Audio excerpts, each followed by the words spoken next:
Okay, aloha. My name is Roger Jelinek. I'm Executive Director of the Hawaii Book and Music Festival, and it's my pleasure to introduce this panel, which should be quite extraordinary. It celebrates an amazing achievement, and I think you'll find it just absolutely fascinating.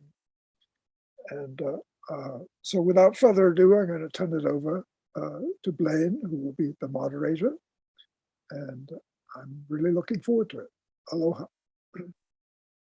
Thank you so much. And thank you so much, Mr. Jelinek, for offering to have us here. We're so happy to be here. I'm Blaine Nāmāhana Tolentino. My directions were to suggest that everyone enter their name and where they're from in the chat. And if you have any questions as we move along, you can throw them in the chat and we'll review them as we move along. Okay. So first I'd like to just introduce everyone who's involved. I am the co-editor of the Hawaiian Journal of History, and I work at the University of Hawaii Press in the marketing department, and I am an editor at Awaiaulu. What we have today for this panel is our executive director, Puakea Nogelmeier. He's a professor emeritus of UH Manoa, where he taught Hawaiian language for 35 years. After decades of studying Hawaiian language, culture, and history, he co-founded Awaiaulu with Nakila Steele in 2003 to foster a new generation of resource people and fortify the use of Hawaiian knowledge. I'm sure he'll be able to tell you more about Awaiaulu as we move along. We also have Sai-Dudoit, programs director, a lifelong student of Hawaii's history, and she was the director of the Hawaiian newspaper project Moloka'i. She's been the programs director of Awaiaulu since 2011 and guides the progress of Awaiaulu's various projects. She was a member of the initial team that translated Kumu Aupuni, the foundation of Hawaiian Nationhood, and she is with us alongside Kalei Roberts, who is the vice principal of Moloka'i High and Intermediate School and has been a team leader and translator with Awaiaulu for the last 12 years. She was a member of the team that worked with Puakea on the translation of Kumu Aupuni, the foundation of Hawaiian Nationhood, and will be here to talk to us about that process as well. The next thing we'd like to do is just introduce the text. We're so happy to be here to say that we have a finalized Kumu Aupuni. The subtitle is The Foundation of Hawaiian Nationhood. This is a translation of the Hawaiian history written by Samuel Mānaiakalani Kamakau, published in Kunupepa Kuokoa from October 1866 to February 1868. I'd like to just read you the description because it's very momentous and it feels as momentous as it was to develop this project. Kumu Aupuni, the foundation of Hawaiian nationhood, embodies a monumental history of Hawaii, from the beginnings and political rise of Kamehameha Kahi, the negotiations and battles that would come to unify Hawaii's islands and kingdoms, and the development of a single government that would endure to be ruled by his son and heir Liholiho, Kamehameha Lua. This narrative is an invaluable catalog of data about Hawaii, Hawaiians, and the nature of national and cultural identity in the Pacific. It was translated by Puakea Nogelmeier. As I said, he's the executive director of Awaiaulu. It is roughly 700 pages. It is a tome. 541 of those pages are just the typescript and translation side by side. It was quite an undertaking. There's also substantial front and back matter, including a forward introduction, a biography of the original author, Kamakau, a section of name variants matching name iterations for the individuals who have name variations in the text, and an index in Hawaiian and English.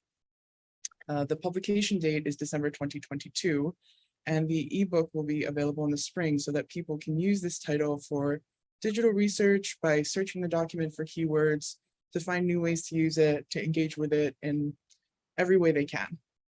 So we're very proud to be here and to have this book kind of on the finish line. So we're just going to ask some questions about the procedure of developing this 700-page book. To Puakea, I'd like to ask, Kumu Aupuni, the typescript, the original title was published in 1996 by Awaiaulu. what motivated you to move forward with translating this after that publication and moving from that typescript into this fully developed form? The development of the text that we published in 1996, which was only the Hawaiian text, was done at the urging of that man, Nakila Steele, who came to me and said, "Who's making books for adults?" And we pretty much said, we could do that. There's a lot of big material in the newspapers, I'm sure we could find. And we started to pull the writings of Samuel Mānaiakalani Kamakau. Lalepa Koga, who had been a student of mine, was working on trying to master orthography, the right marking of modern language. And so he'd been working on some of it. He'd done a couple of chapters. So we proceeded to pull that. When we realized that it was larger than the Bible, once we pulled it out, we actually, in the course of a couple of years, chose the first third of that big history that Kamakau had presented as an educational tool for his nation, by the way. It was really important that he was an expert in his time and felt he was educating his nation. So we took the first third of that from the birth of Kamehameha to the death of Liholiho in England and made that piece this book in 96. But our digging through the newspapers, now that's a different era. Technologically, that's a dark ages. We had to type it from the microfilms. So we had to find it in the microfilms. And some of the microfilms would allow printout so we could take it back. But we had to type it into the computer, which was its own new thing at the time. So that was published in 96 and created a stir of its own. But our doing it put us into the newspapers, looking at the materials that were there and realizing just how incredibly rich that resource was and how underutilized. And that actually kicked off what became Awaiaulu in 2003. It also became Holaupai. It became the effort to bring those newspaper resources more into use and availability. So first putting them up digitally, making them searchable, just created an incredible breakthrough. And by 2003, we realized that for anyone to really deal with that, we're going to have translators. So Awaiaulu was set up to make translators. And that's what we've been doing since 2003. So that text was a done deal for a long time. But when we came up again in 2013 with the team Kamuela and Kalei, we were fumbling around, okay, what would we like to work on? We have 2 years of training to do, and we really looked at if this book, Ke Kumu Aupuni, which we titled it that. Kamakau, when he wrote his text, called it Kamo'olelo Kamehameha Ekahi. And after it extended into Kamehameha Elua an Aikolu, he started to get letters saying, well, your title is wrong. And he changed it to Kamo'olelo na Kamehameha. Because we did a subset, we chose Ke Kumu Aupuni, because this part of the story was the establishment, the foundation of Hawaiian nationhood, basically. So after juggling a lot of different texts, we decided that this one, if it was available in English, would be an incredible resource. Most of his writings had been translated, but if I can explain that, in the 60s, the scholarship was that he wrote 1,000 pages and more. That was all translated in the course of the territory for random data that was worthwhile. That was all handed to Kawena Pukui in the 50s with a request to buff up the translation because it had been done by 20 different people who each took a chapter or 5 chapters or 10 chapters and put together a stack. She buffed it as best she could, but then the scholarship of the time was to consider that material the knowledge of native informants, not of experts. And so it was mined for information. And the manuscript, that huge manuscript, was sorted, and half of it became culture and half of it became history. And the history material was shuffled into order, and that became ruling chiefs. And then the culture was divided up to physical culture and social culture and random extras. And that became the people of old and the works of the people of old. And then 30 years later, the rest was shuffled together and made Tales and Traditions. So those 4 books are actually most of what he published in the 1860s. This text is the very first time that what he presented to his nation is given in the order in which he wrote it, and it's translated into English in that order. So that's the process that we went through. We did the draft translation. It took 2 years. I'd really like Kalei to talk a little bit about that, because the idea of really carving English knowledge out of a rough Hawaiian text. We had a typescript in Hawaiian, and we had, of course, our published book, but we had to keep going back to the original to make sure it was correct and whatnot. But making that make sense in English. Can I call on Kalei to have a word about your first 2 years with Awaiaulu? Yeah. So we do want to call on Ko'i and Kalei to talk about that, because now we're speeding ahead from the publication in 1996 to 2013 to 2015. Yeah, I can. Did you want to address that first? Oh yeah, no. I think this is perfect. The first translation, of course, comes. I mean, we're talking about 2013, and now it's 2022. So right. It's no extension of reason to see. There's a lot of work that's gone into this. Kalei, can you speak a bit to that? What was it like to start the translation after this history of iterations of publication, this heavy issue of accessibility in history for Hawaiian nationhood? Yeah, I would actually like to segue to Auntie Ko'i first, because originally we had not started with this text when Kumu and I had came on, and really that direction to go in this way was sparked by Auntie Ko'i. And I think that was the important message before we jumped into this text. Auntie, can I tag you really quick? That's and a I'll good go point. right after. Hello. You're muted, Auntie. Because actually, Ko'i offered, we jumped in. I want to say, we jumped in with Kamala and Kalei. And after we were fumbling around with things, and Ko'i said, if you worked on this, I'd join your team. No, that's not actually how that happened. That's how I remember it. Well, I know it's how you remember it, but there's those 2 things, right? They had actually started. You guys were on. What was Can we the see text? faces here? Can you show your face? Yeah, rather than the slide. Is that possible? You can't see the faces? I'm only seeing the slide. We're seeing both. I think you have to adjust your Oh, perhaps. Sorry. Carry on. Carry on. Put it back up. What was the text? Navahi is what you guys were starting on. Yeah, we were gonna do the. So yeah, we got a grant from Atherton to take this on, and it took some cajoling to get Kamala and Kalei to agree to join us. When they finally did, so they started up. I had been going through a personal thing, and so I had kind of pulled out of work at that time. And one night I was there, and it was Kamuela who said, if we did this, because it's a lot more relevant, it's the story of Kamehameha, so many more people would, this is a bigger picture that no one really understands. If we were to do this, it would be so much more informative for Hawaii. And then he said, and if we do this, I'd only do this if Auntie Ko'i will jump in.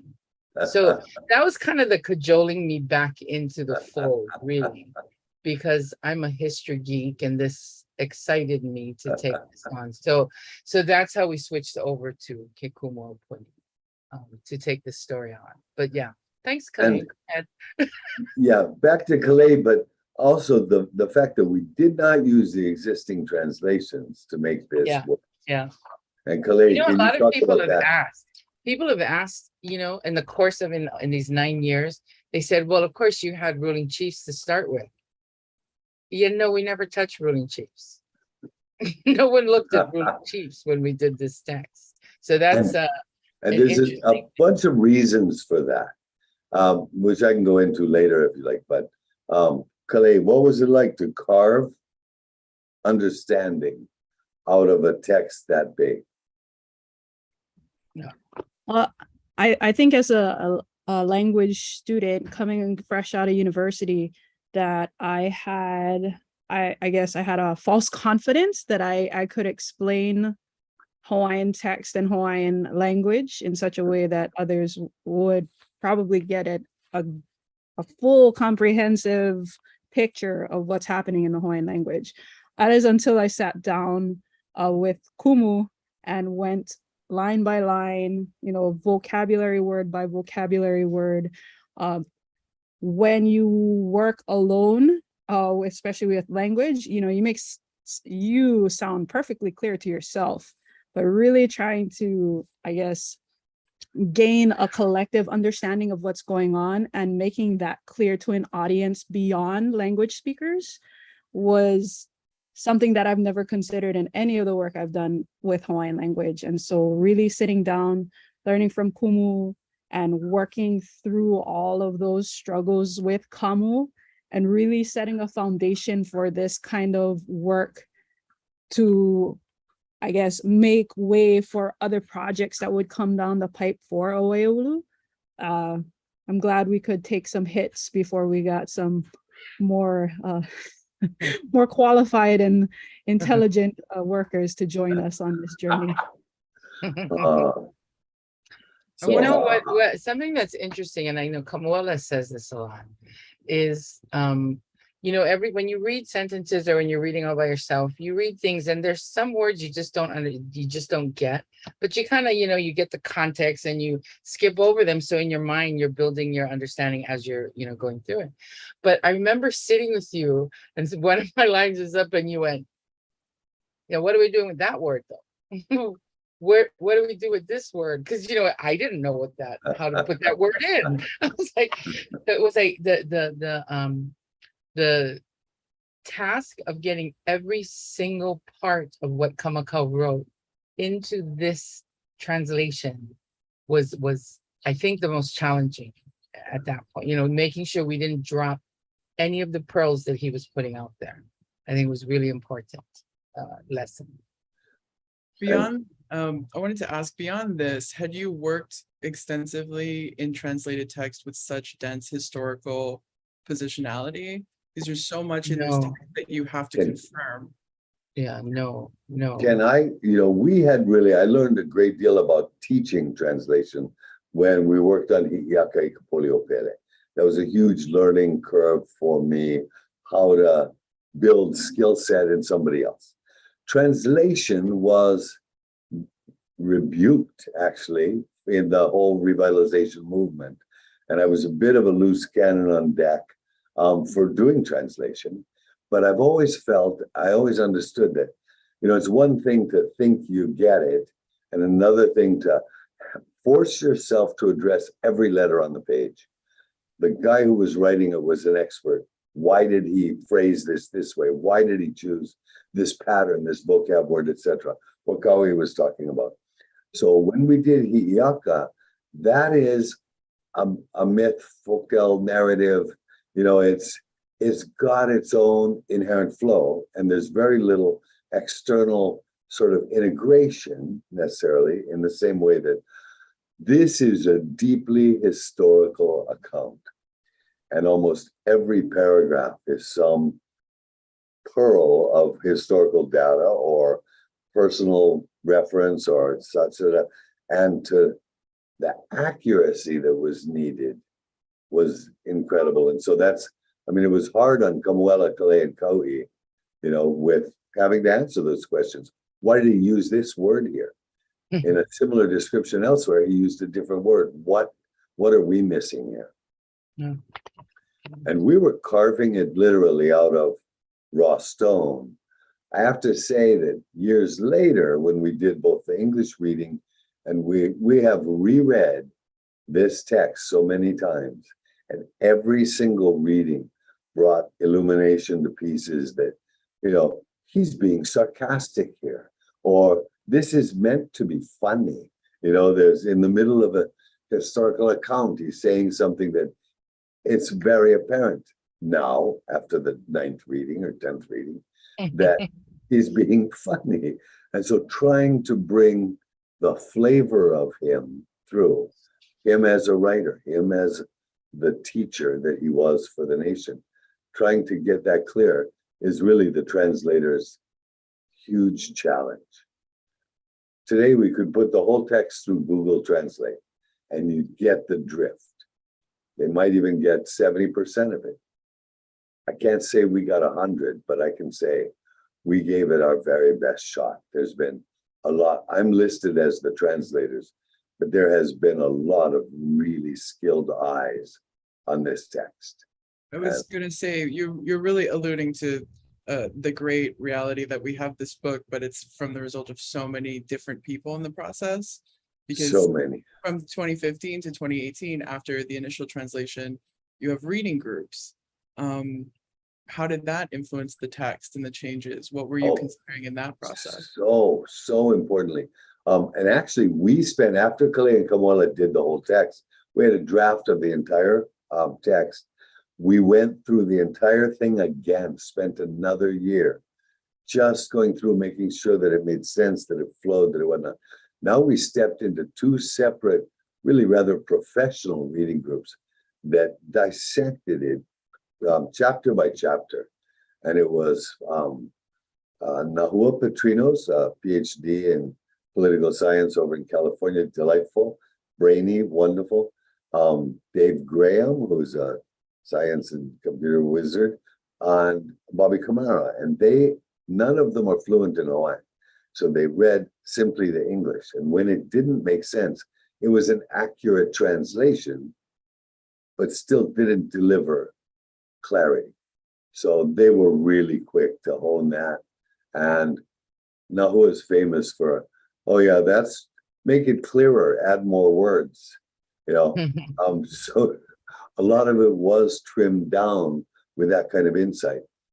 A second entire reading group did the same thing, so 3 years was invested in just English readers.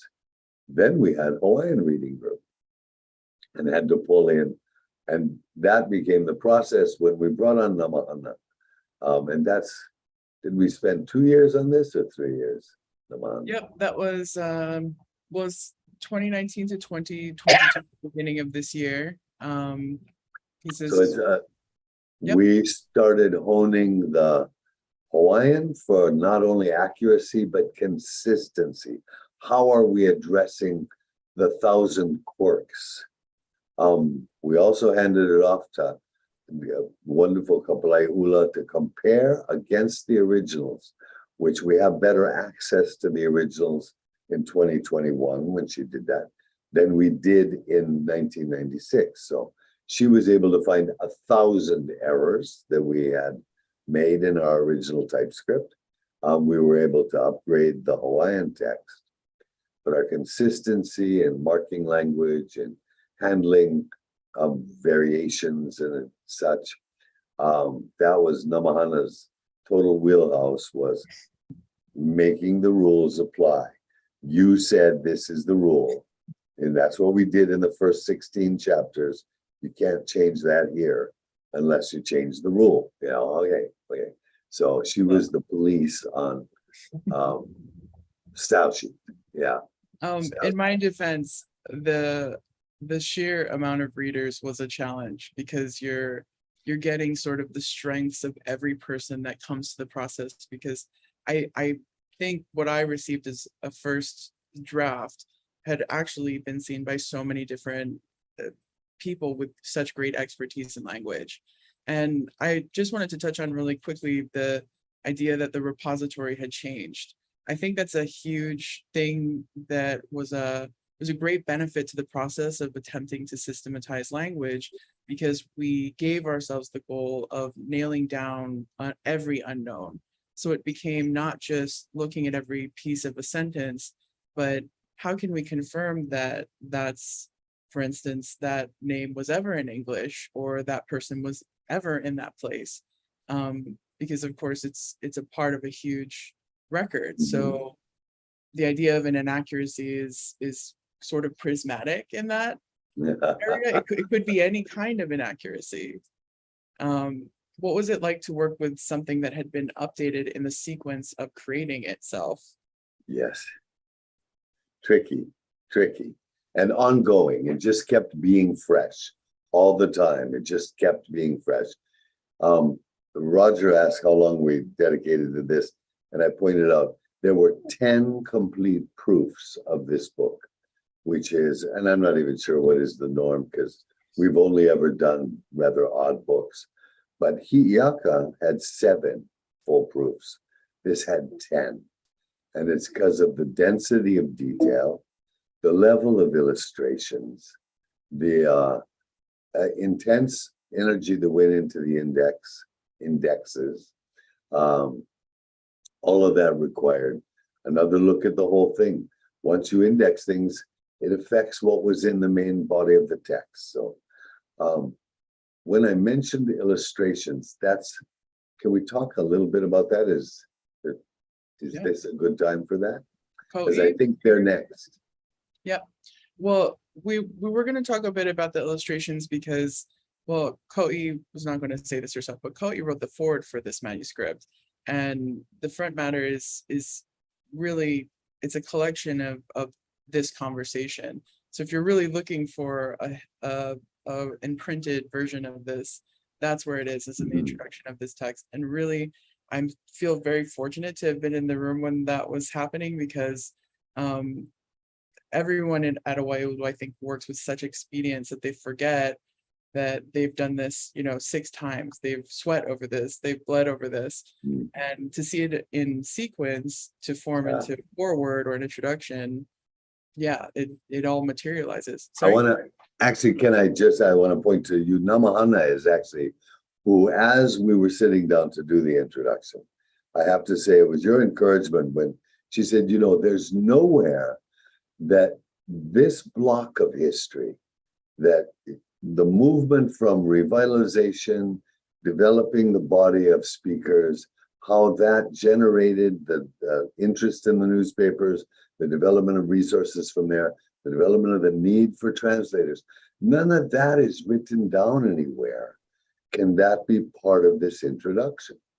This would be a place to document this because this book embodies those, well, now I guess it's 30 years of progress. And so much of that, the introduction could bore you to tears, or it could tell you a story that you saw pieces of as it moved along, but we tried to string it together. So I thank Nāmāhana for that encouragement. Though it made me a wordy bird, it's a 15 or 20 page, I don't know, it's a long introduction. But it did. It was a long introduction, but it was a long process. I think it goes back to being someone who has looked for this data elsewhere. If every book I loved had an introduction that explained how it came to be, I think I'd save a lot of time in my day-to-day. But it might be also from hanging out with you folks and having to find every data point to be sure. I'm really even just the note taker on that. There are so many other researchers involved. But yeah, shall we move on to some of the creation of those things? I saw the next slide, I think, is the image that we selected for. This is an important piece of what had happened in the course of the story he was telling. This is the baptism of Kalani Moku. And one of the reasons that we did not use the ruling chiefs, the people of old, and there were too many little errors that had slipped through. Kavena tried to fix everything that she could, but this illustration is really an important one. This piece was translated in ruling chiefs as Kalani Moku being baptized as Pope over the islands. And that led to 40 years of research looking for Kalani Moku's quest for power. And I've seen several different scholarly attempts, master's theses and whatnot, that were aiming, simply guided by that, to be Pope over the islands, led people to an understanding that was really misconstrued. The Hawaiian text was that Wapapitizo ia eke kahuna pope maluna o kamoku. by a Catholic, he was baptized by a Catholic priest on the ship, because moku and pope could be misconstrued. They were. So little pieces like that made me not even want to look at the English text. Let us carve this from the original. Let us understand it as best we can. And the detail that he gives as to who's there was complemented by this wonderful illustration that tells who's on board that ship. So we were able to get permission. Kau'i, you could speak to us in illustrations. We can flip through some of the illustrations, but Kau'i shepherded she was in on all the selection of illustrations, but all of the management of that, because they're owned by institutions and individuals around the world, of course. So, and we have some that have never been published. So, yeah, this is a big task right now. We have this wonderful text that Kamakau wrote. By the way, can I just take a moment to talk about the amazing history in this book? We're talking about the prettiness and all the fabulous scholarship and, you know, but Kamakau, the detail of this story. I mean, there are times you just like, you're wowed, you're awed, you're sad, you're blown away by what he's writing, you know, like that they did this or he reacted this way, or I wanted to just a moment of when Kalei and I jumped into this project, because we're kind of research geeks. The genealogy that's in this book, like, will drown you for years. I just want to say, it's just, so we both started to build our own databases and we're trying to be all organized, and then God, he takes it this link, this line, and then that king, but then he marries, and then he comes back, and then it's crazy. But Kau'i, he's not giving the genealogy, he's simply using it. You had to map it. Right. No, yeah, no, the mapping of it. That's great. the No, he's just throwing it out. You find it all over the book, and he's talking about, you know, and then a ship landed here, and Kalani Moku is the son of blah blah blah because of the blah blah blah and the blah blah blah, just out of the blue. But the historical value of this text for Hawaii today, for Hawaiians today, to know their story, to not have to guess and wonder, and a lot of the things that are, you know, new practices, modern practices, you'll find didn't exist back then. Oh my, oh my, oh my. Or they were different. It's really, and it's different. And, you know, cultures evolve, and that's all wonderful. But seeing what was there, like really there, and then what progression happened over time is also, really. Kau'i, can I just toss in, because it's on that same thing. This is Kamakau giving his nation their own history. And he's saying many of you are too young to know. But I have to say, I mean, I end up resenting the discussions about colonization from the time of Cook, imposition of the outsider. Kamakau gives this, and I'll be faulted for that opinion, but there you have it. Because Kamakau gives this history, and every step of the way he shows Hawaiians were in charge. Nobody lands without permission of the reigning sovereign or the local chief. All of the interaction is actually coordinated and mastered from shore. And he's really very clear on that. And the next part of this, where he moves into the kingdom of Kauikeaoli and the development of the constitutional monarchy, etc., it's really very much the same. This is a remarkable story by Hawaiians about Hawaiians that never, ever mention outside forcing anything. There's some real jerks that come in from outside, and they do jerky things, but it's in interaction with. So I think that's a really powerful piece of this. Didn't mean to interrupt your exuberance. Yeah, no, that's an important point. We want to go down a road of images. Once this was done, we just thought we'd pull up the task of finding images to bring to life a story that happened from the 1700s to the early 1800s is a huge task, right? Not many photos. Not many photos. So you rely on drawings, you realize, so you ship captains who landed, who had cartographers and artists and right. So chorus and Arago, and you go through all the regulars, but then you dig through and you find the extraordinary ones that don't get much use and haven't been. So we're going to show one of those today. So these two images that we picked here, these are unique, and we placed them right next to each other because this is a unique view of Fort Honolulu from the shore, from the ocean, right? So it's, you can see all the thing. There's the land, there's the flag, there's the mountains behind it, the boats to the left, and the fishermen and people in the ocean. If you click to the next one, Kalei, this is the view from the shore of Same that shot. same, it's the same. So you get two sides of this view, one from the ocean and one from the shore. It's kind of amazing, but you know, you gotta geek out to know that that's what those two pictures are showing you. Same artist, These we got from at the same time. Homo. One's from Homo, one is from the Mary Cook Foundation. What's next? What do we have next? Oh, we'll never know till we see it.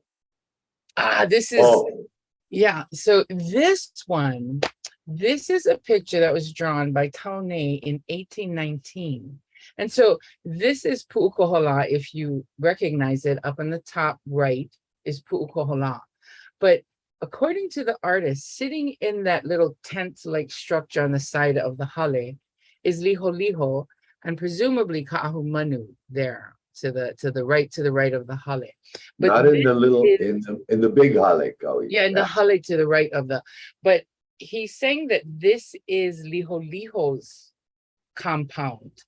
So this was known as Liho Liho's compound, which is a really interesting view of what it looked like then. And I have never seen this picture before. No, We private collection. It's in a private collection of Mark Blackburn.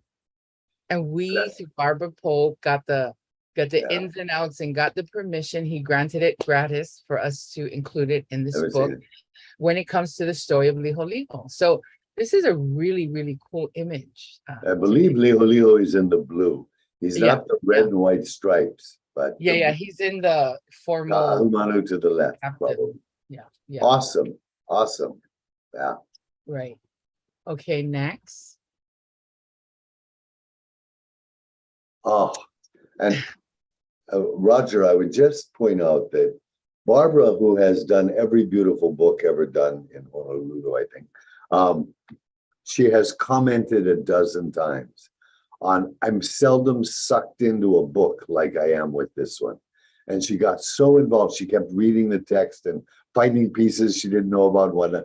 But she actually tracked the artist Arago, who was on Freycinet's ship. She tracked his journals to explain this image, to explain that the people that are lying in front of what is Liho Liho and Kamamalu are his translator, and his orators are down there. His guards are to the side. And he's hosting, of course, the captain of the ship. But she went through the notes of the artist to find out where he was on what day and what he was describing, etc. It gives an incredible insight into what was courtly life like. Right. Okay. One of the things that we did do in taking on this project, I think it was a year and a half ago, a year and a half ago, we had set an appointment with Toi Laitila of Honolulu Museum of Art. Honolulu Museum of Art to go in. So we picked a selection. We went through all of the things, picked a selection, and we spent a couple of hours. They pulled everything out for us. So we spent the most wonderful day going through, looking at images that you just, I mean, you want everything. You want everything. Shopping. Wanted it. Right. Yeah. So, but these are one of the images from Homa, of a drawing of Liho Liho and Kamamalu holding court. So that was cool. But Homa has asked us to do an exhibit with them, and we will next year on the art of Aupuni. Yeah, that was for our end, but that's cool. Oh, sorry. There you go. Okay, I I thought you wanna- forgot, so I was gonna fill it in. Okay, It's moving good. on, next image. Well, I just wanted to note that when we had approached Toma, the request was, can you show us images relevant to the time of Kamehameha Ikahi? That's where we're going with this book.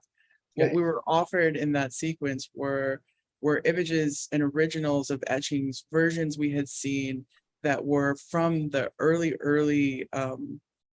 Early renderings time, of what right. people were gathering as first as the people that are First draft. first rendering the chiefs here.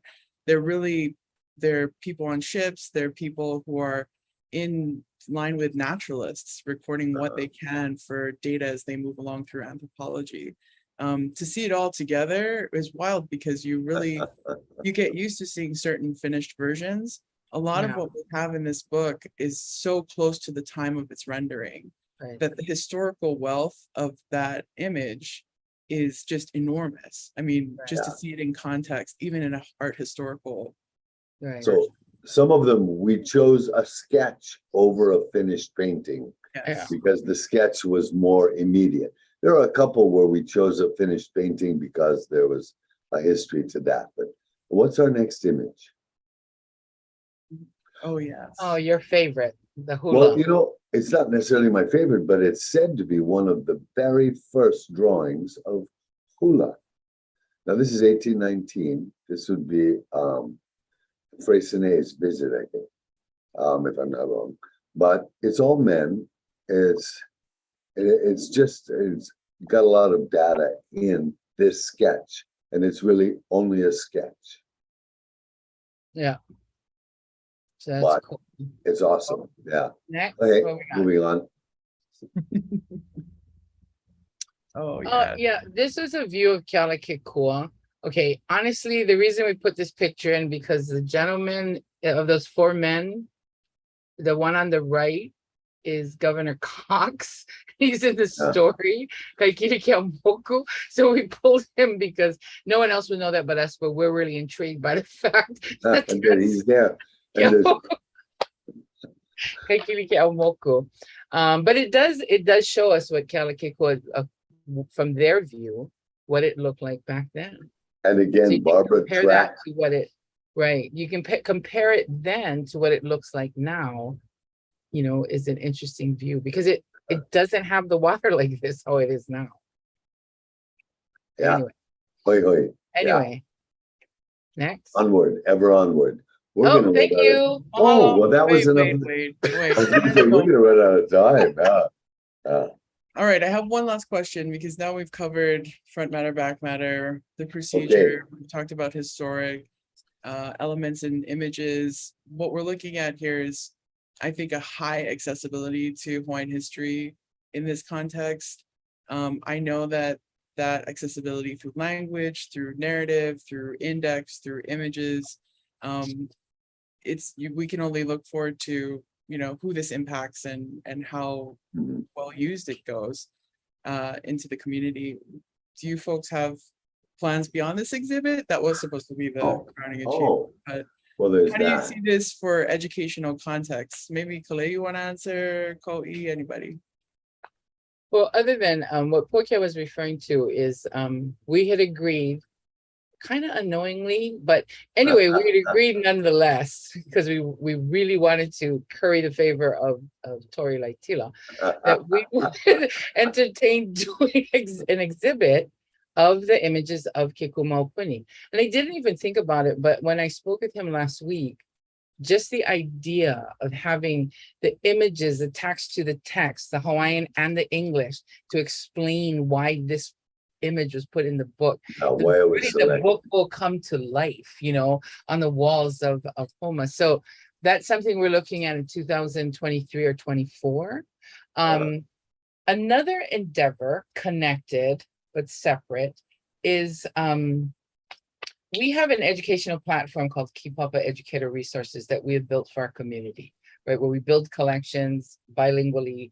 You know, it's another talk if you want to know that one. But we just took on this project. You know, we're always trying to take our history, take our Ike, take Hawaiian knowledge, and bridge it not just to the public, but to the kids in particular, right? We're trying to engage the youth in these stories. So we came up with this brainstorm to do a graphic novel connecting two of our projects, Kipapa and Ke Kumu Aupuni. We selected a storyline from Ke Kumu Aupuni, and it's being illustrated and worked on now. It'll be out by next year. A graphic novel that is, I'm just telling you right now, it's going to blow everybody away.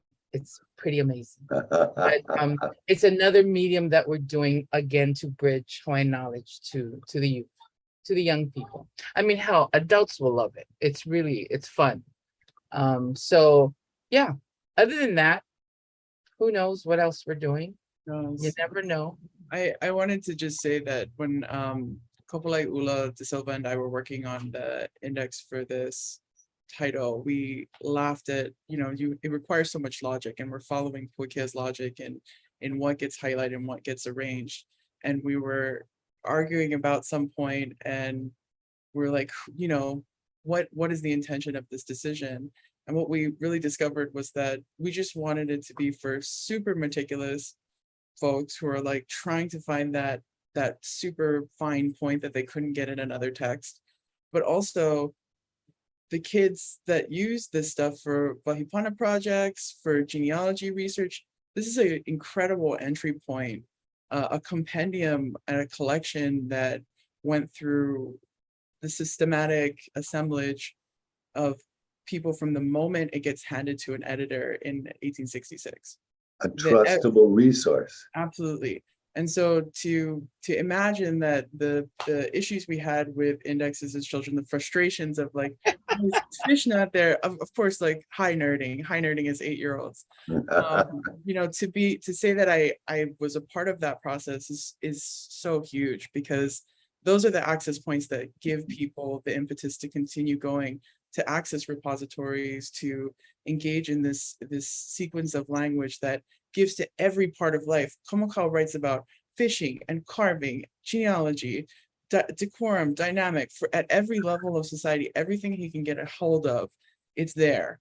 And that's not to say it's everything, but it's a huge effort. Yes. Can I also toss in? I mean, we want to reach young people, but a whole lot of it, we just want people to enjoy the story as well. Absolutely. And Kamakau did that. As he told the history could be dry or it could be rich, but he told it in an engaging fashion that sold newspapers for 5 years every week. So nonstop, and it was a real process. So to get that across as just a fun read, in addition to all the history that's in there and I've had readers who have had pieces of it, who said, okay, I don't remember any of the K names, because there's way too much of that, but what a great story. That is part of the audience too, Yeah. I don't think I've seen people more frustrated than the readers who only got a section. I feel like they just feel like, can you just hand me the next couple of sections, please? I just need it. And it's like, no, you're only divvied out this 10, 20 pages. No, I want 60 pages. I've never seen people beg for work as I have in the development of this text. So looking forward to it. Now it's going to be in hand. It does, I don't know if you can see this, but it's this big. Okay, that's big. And this is fake, by the way, but that's the real size of the book. And it'll be in hand. We will have an ebook, right? That's the plan by January. Yes. And we'll have a hardback and a softback. We're at 10 minutes too. Do we have questions? We are. So if there's anyone with questions, you can enter them in the chat and we'll throw them up. And please give your name and where you are. But otherwise, team, do you have questions? Is it stuff we didn't cover? There is a clarifying question in the Q&A, Kumu, from Toshiaki Furukawa. A clarification question: Ke Kumu Aupuni and Ke Aupuni Mo'i by Ahahui Olala Hawaii are not what you translated this time, correct? No, this is Ke Kumu Aupuni by Ahahui that was published in 1996. This is that same text with the Hawaiian text improved in a number of ways. And produced completely in English as well. So it'll be side by side, Hawaiian on the left, English on the right. So Toshi, that's the plan. This is Ke Kumu Aupuni. It is not Ke Aupuni Mo'i. That's next. What? What? That's down the road. That's down the Like a road. threat. Mr. Jelinek asked what Kamakau's sources were. Can we talk a bit about that? What's interesting, he was part of the whole Dibble cadre at Lahaina Luna, which created the first Hawaiian history written in Hawaiian. And they had a cadre of adult scholars who went out and collected on different topics. And this was not Kamakau's topic. But what he did is he collected up the available information that had been done there. He worked with elders at the time. He did interviews. He did, everything that he could to collect knowledge. And it rather self-proclaimed, he was one of the most knowledgeable people of his time on Hawaiian history. So those who had some aspect of history often sought him out and shared it with him. While he was writing it, they also wrote in from the side saying, well, there's this, or, do you know about this? So there's another whole sort of periphery of information that relates to this. He and John Papa E.E. were actually writing at the same time. And E.E. sometimes would reference his own writings earlier and illuminate some piece, or he would reference something that Kamakau had written about and either add information or offer some other aspect of it, because Kamakau is very clearly telling the history. He's reciting the events. John Papa E.E. was writing about the same time, but telling his experience within those events. So the two, they really integrate very well. And thankfully, a good bit of that data is also included in the front matter because, Oh, well, yeah, there is some of that, yeah. Because I ramble. Well, we do have the biographical data, but we also have information in the forward about other people from other lines of historical data, genealogy coming in and having this conversation with Kamakau. And yes, go ahead. I was just going to say, I hope that answers Roger's question. Is we don't know all of his sources, but we know that he was deeply engaged. He was one of the founding members of the Hawaiian Historical Society that was set up at Lahaina Luna under Kauikeaoli. And so he was in the middle of history at the time. He was the history education lead, literally, of his time. So. Wonderful. One of the questions, it's from Tom Hollowak. How can we pre-order online? I'm working on an opportunity to put it up on our website where you can fill out your name, address, and your information to do pre-orders. So it's in the works. You have to check our website at awaiaulu.org to get the latest. But we are working on something to get pre-orders. Initially, we just thought, that's more than we can. We have really a lot on the desktop, and it'll be here when it's here, and it'll be here forever. Now that's the wonderful thing about making a huge resource. It's like, well, that is now done until someone decides to redo it, So, but if it can be done in advance, that'd be great. We'll see. Kalei, you want to ask that next question? Yeah, Christine has asked, will there be any opportunities to have presenters come to Hilo for a live event in the new year? Fortunately, some of our team lives in Hilo, and so just say yes. Of course, yeah. Fortunately, 4 times a year, our whole entire team gets together. There's about 20 of us, and we do retreats 4 times a year. Lately, we've been on the Big Island quite a bit. Because I live on the Big Island. So in Hilo. Yeah, I live in Hilo. So yeah, get in touch, write to us at info@awaiaulu.org, and we'll set something up. But yeah, mahalo. Were there any other questions? Nope. Can I give a shout out to BJ Short, who's out there watching us? Because how do you know BJ's there? Because she wrote to me, because She saw, I wrote a piece for Kaupena in Sunday's paper. She saw it, wrote to me. I wrote back. So we had a little interchange. And she Okay, said, I'll see you on Monday. See you on Monday. Okay. Aloha, BJ. There's Aloha, actually one more DJ. question from Roger. What is the size of the first edition? The size. It's an unusual shape. It's the same shape that was chosen for the Moloka'i diaries.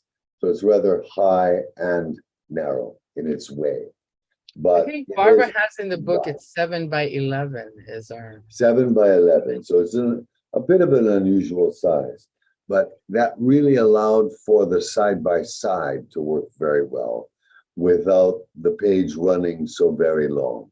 So I liked the layout. That's what made it possible to do the bilingual. We almost did 2 volumes in English and Hawaiian. And after Hi'iaka came out, and we've had so many people ask, why wasn't that done in one text? Well, because it would have been 800 Your pages. memory. No, that one would have been 1,000 pages. So that's the way that runs. Some of these are simply mechanical limits. You know, this is about as big as I'd ever want. Yeah. I will say there was a bunch of mechanical know-how required to make this an everybody text. You can see all the images, you can use it all the time. You really shouldn't be just carrying it around in a backpack, I don't think, but you could. Don't You fall asleep could. with this one. Don't read it in bed, you You know. could use it as a But- pillow. It's a good read, it's history, and it's also a weapon. If you're carrying it around, There it you could go. be a weapon. There you go. Yeah. And we But, were kind of adamant about not making it such tiny text that it would be difficult to read. Yeah. So that's part of why it's as big as it is that I was a little strident on, no, it can't be size 10, you know, that just won't work. So Yeah. Barbara took that to heart and made it work. How many Um, copies Kumu, Yeah, are how we many printing? copies are being printed? We're printing 1,500 hard and 1,500 soft. So And- 3,000 copies. And ebook. And will be a chunk of it is going to our sponsors for this. I want to say that the Kamehameha Hawaii campus is the sponsor of the publication of this text.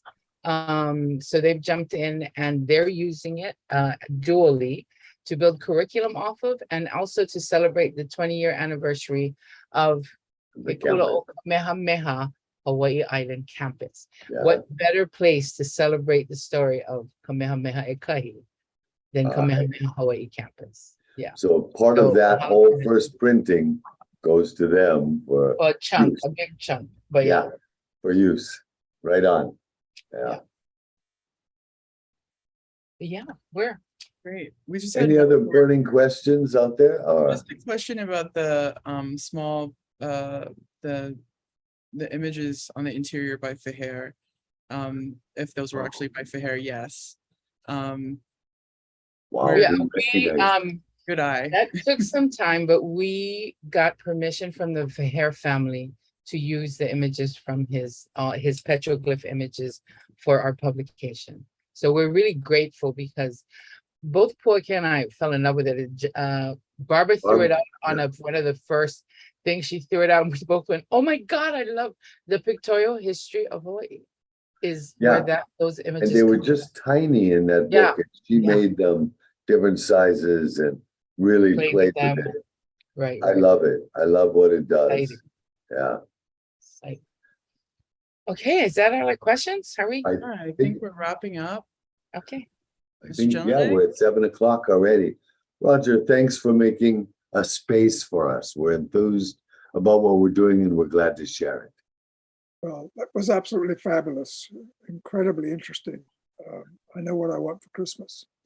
Indeed, and it should be here. We're praying for the beginning of December, but Wife know. is beside me, so she knows too. Yeah. pass it on. Okay, Anyway, thank you team. very much. It was really Oh. extraordinary. And anyone who, if you want to pass this recording on, you can find it on the Better Tomorrow speaker series. There's a link in the chat. There's also a link on our website, and it will be available pretty much indefinitely. So Oh, great.